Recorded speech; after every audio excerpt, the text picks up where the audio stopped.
الرسام الذي جمع بين الجمال والسكينة، عبقري عصر النهضة الذي لم يعش طويلا لكنه ترك إرثا خالدا في تاريخ الفن. رافايل سانزيو، الرسام الذي جعل الجمال يتكلم بلغة الصفاء.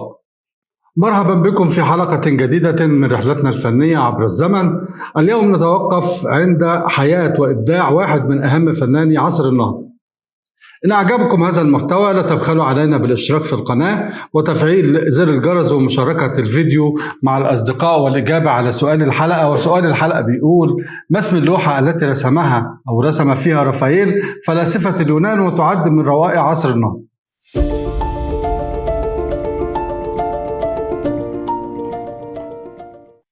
ولد رافايل سانزيو عام 1483 في مدينة أوربينو بإيطاليا في بيت فني. كان والده رساما وشاعرا، وهو من شجعه منذ الطفولة على حب الرسم والموسيقى. عندما بلغ 17 تتلمذ على يد الرسام العظيم بورجينو، فتعلم منه التكوين المتوازن والألوان الهادئة وتفاصيل الوجوه الملائكية. لكن عبقرية رافايل لم تتوقف عند التقليد، بل سرعان ما تفوق على أستاذه.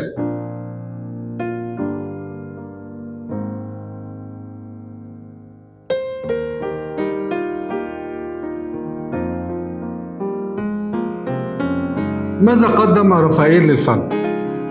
تعد لوحة مدرسة أثينا واحدة من أعظم الجداريات في التاريخ. رسمها في الفاتيكان وجسد فيها كبار فلاسفة اليونان من أفلاطون إلى أرسطو في تكوين معماري مهيب تتناغم فيه العقول كما تتناغم فيه الألوان. لم تكن مجرد لوحة، بل حوار بصري بين الفكر والفن.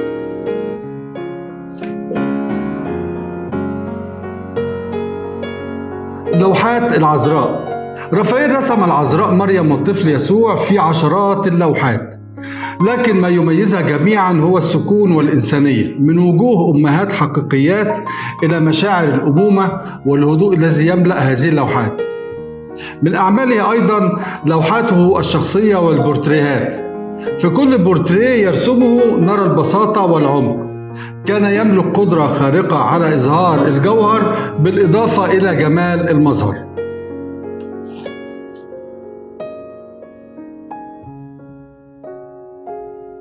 رافايل وعمالقة عصر النهضة. ما جمعه رافايل في أعماله هو توازن دافنشي وقوة مايكل أنجلو مع لمساته الخاصة المليئة بالسكينة. لذلك اعتبر أحد الأضلاع الثلاثة الكبار في عصر النهضة الإيطالية. عمل في روما بتكليف من البابا، ورسم العديد من غرف القصر البابوي والتي تعرف اليوم بغرف رافايل. وكان أيضا معماريا وساهم في تصميم أجزاء من كاتدرائية القديس بطرس. رحيل مبكر وأثر خالد. توفي رافايل في ربيع عمره سنة 1520 ولم يكن قد تجاوز 37، لكن وفاته كانت صدمة لعصره، حتى دفن في البانثيون أحد أعظم معابد روما، وكتبوا على قبره: هنا يرقد من عاش كأنه إله في فنه، ومات فبكى عليه العالم كما لو كان قد فقد الجمال نفسه.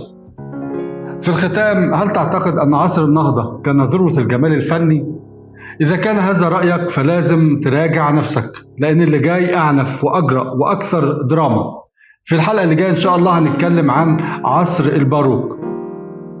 ما تنسوش الإجابة عن سؤال حلقة النهاردة، وسؤال الحلقة بيقول: ما اسم اللوحة التي رسم فيها رافايل فلاسفة اليونان وتعد من روائع عصر النهضة؟ شاركونا إجاباتكم في التعليقات، ولا تنسوا الإعجاب بالفيديو والاشتراك في القناة وتفعيل الجرس لمزيد من المحتوى الممتع والمفيد.